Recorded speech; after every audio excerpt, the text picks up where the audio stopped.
शंकर अपने परिवार के साथ रामनगर में रहता है। आज उसके बेटे का जन्मदिन है।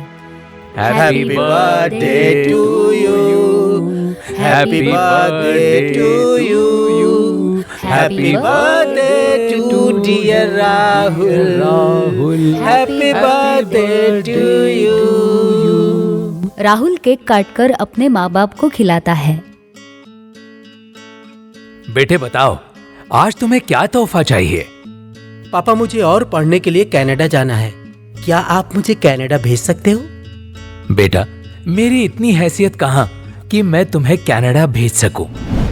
तो क्या आप मुझे जन्मदिन पर तोहफा नहीं देंगे?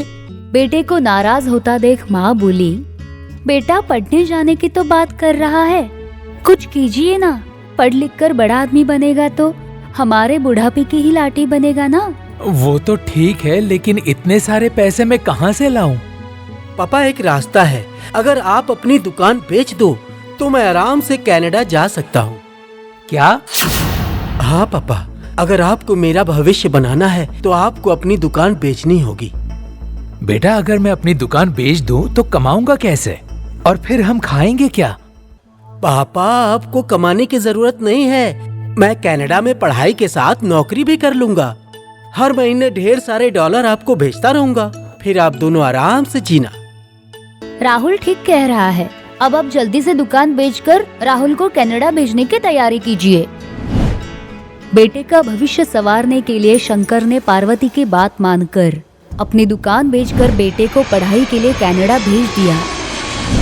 उधर राहुल कनाडा में पढ़ाई कर रहा था और इधर शंकर अपनी कमाई का जरिया थी वो इकलौती दुकान को बेचकर बेसहारा हो गया था।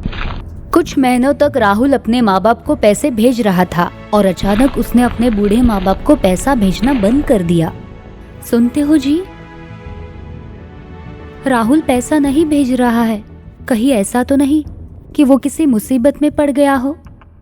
पता नहीं, मगर हम जरूर मुसीबत में पड़ गए हैं। घर में खाने को एक दाना भी नहीं है और जेब में फूटी कौड़ी तक नहीं है। आप चिंता मत करो, मेरा मंगलसूत्र बेचकर खाने का कुछ सामान लाइए। कुछ दिन तो यूं ही निकल जाएंगे, तब तक तो राहुल का फोन आ ही जाएगा। बूढ़े माँ बाप राहुल का फोन आने की उम्मीद लगाकर बैठे थे, मगर कई महीनों तक राहुल का फोन नहीं आता। अचानक देश में कोरोना फैल जाता है। तब पार्वती को भी कोरोना हो जाता है। दवाई के पैसे ना होने के कारण पार्वती मर जाती है और शंकर अकेला हो जाता है। बस अब वो एक ही उम्मीद पे जीता है कि राहुल उसे पैसे भेजकर बुढ़ापे का सहारा बनेगा।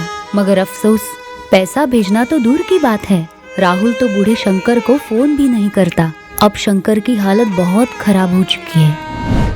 आस पड़ोस वाले उसे भिखारी समझकर खाना देते हैं और शंकर बड़ी मुश्किल से जीता था। शंकर, तेरे बेटे का फोन आया कि नहीं? नहीं, उसकी माँ के मरने पर भी राहुल का फोन नहीं आया था। लगता है फॉरेन जाकर वो हमें भूल गया है, पर आएगा, एक दिन उसका फोन जरूर आएगा। अचानक एक दिन राहुल का फोन आता है। बूढ़ा शंकर खुशी खुशी फोन उठाता है। हेलो पापा, मैं राहुल बोल रहा हूँ। पापा, मैंने यहाँ एक गोरी मैम से शादी कर ली है और यही खुशखबरी देने के लिए मैंने आपको फोन किया है। पापा, जल्दी से मम्मी को फोन दीजिए। पापा, आप बोलते क्यों नहीं? पापा, आप दोनों ठीक तो हो? बेटे, मैं तो जैसे तैसे जी रहा हूँ, मगर तुम्हारी माँ? पापा, क्या हुआ मेरी माँ को? मर गई बेचारी। क्या? मेरी माँ मर गई? हाँ बेटे, पर जो हुआ वो अच्छा ही हुआ। वो अगर जिंदा होती तो भूख से मर जाती। तुझे कनाडा भेजने के लिए मैंने अपनी दुकान बेच दी, फिर तो हमको खाने के भी लाले पड़ गए। पापा, मैं इंडिया आ रहा हूँ। अब मैं आपको वहाँ अकेले नहीं रहने दूंगा। अगले हफ्ते मैं आपको लेने आ रहा हूँ। बेटे का फोन आने पर शंकर खुशी से पागल हो रहा था। राहुल उसे कनाडा ले जाने के लिए आ रहा है, ये बात वो सबको बता रहा था। ए हरिया, मैंने कहा था ना मेरे बेटे का फोन आएगा। अरे अब तो मेरा बेटा मुझे लेने आ रहा है। तब तो तू कनाडा जाएगा, है ना? हाँ, मैं कनाडा जाऊंगा और तुम सब के लिए बड़े बड़े तोहफे भेजूंगा। अरे शंकर, तू तो पगला गया है। पगला ही जाऊंगा ना।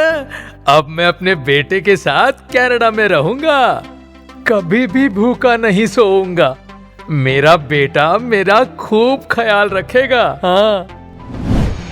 और कुछ ही दिनों बाद राहुल इंडिया आता है। बेटे को मिलकर शंकर काफी खुश हो गया। पापा, आपके दुख भरे दिन बीत गए, अब मैं जो आ गया हूँ। हाँ बेटा। पापा, थोड़े ही दिनों में हम हमेशा के लिए कनाडा चले जाएंगे और जीवन भर मैं तुम्हारी सेवा करता रहूंगा। जीते रहो बेटे। पापा, एक बात कहूँ? हाँ बेटा, बोलो ना। पापा, अब हम इंडिया में वापस कभी नहीं आएंगे, इसलिए अब आप ये घर बेच दीजिए। क्या? ये घर बेच दूं? हाँ पापा, क्योंकि जब हमें इंडिया वापस आना ही नहीं है तो यहाँ घर रखने से क्या फायदा। ये घर बेच के जो पैसा आएगा उससे हम कनाडा में घर खरीद लेंगे। ठीक है बेटा, जैसा तुम कहो। आपको मुझ पे भरोसा तो है ना पापा? बेटा, मेरे मरने के बाद सब कुछ तुम्हारा ही तो है। मुझे तुम पर बहुत विश्वास है। कुछ ही दिनों में शंकर का घर बिक जाता है और घर के सारे पैसे शंकर अपने बेटे को दे देता है।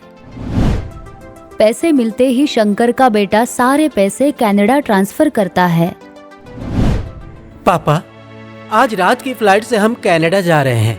कनाडा जाने की खुशी में बूढ़ा शंकर हद से ज्यादा खुश था। दोनों बाप बेटे एयरपोर्ट पर जाते हैं। राहुल अपने पापा को एयरपोर्ट के बाहर रोककर कहता है, पापा, थोड़ी देर के लिए आप बाहर रहिए, मैं सारी फॉर्मेलिटीज पूरी करके आपको लेने के लिए आता हूँ। फॉर्मेलिटी पूरी करने के बहाने राहुल एयरपोर्ट के अंदर गया तो सही, लेकिन काफी देर तक बाहर नहीं आता है। हे भगवान, काफी देर हो गई है, राहुल अब तक क्यों नहीं आया है? शंकर को एयरपोर्ट के बाहर राह देखते देखते 8 घंटे हो गए, मगर राहुल नहीं आया। तब एयरपोर्ट के अंदर से गांव के मुखिया बाहर आते हैं। शंकर को देखकर वो उसके पास जाते हैं।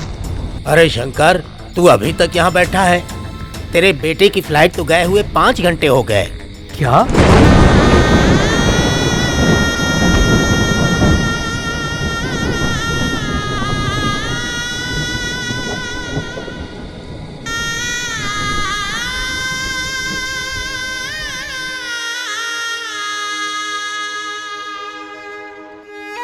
मुखिया की बात सुनकर शंकर के पाँव के नीचे की जमीन सरक जाती है। उसे बहुत बड़ा सदमा लगता है। अपनी ही औलाद ने धोखा दिया, ये दुख शंकर सह नहीं पाता है और वहीं पर भगवान को प्यारा हो जाता है।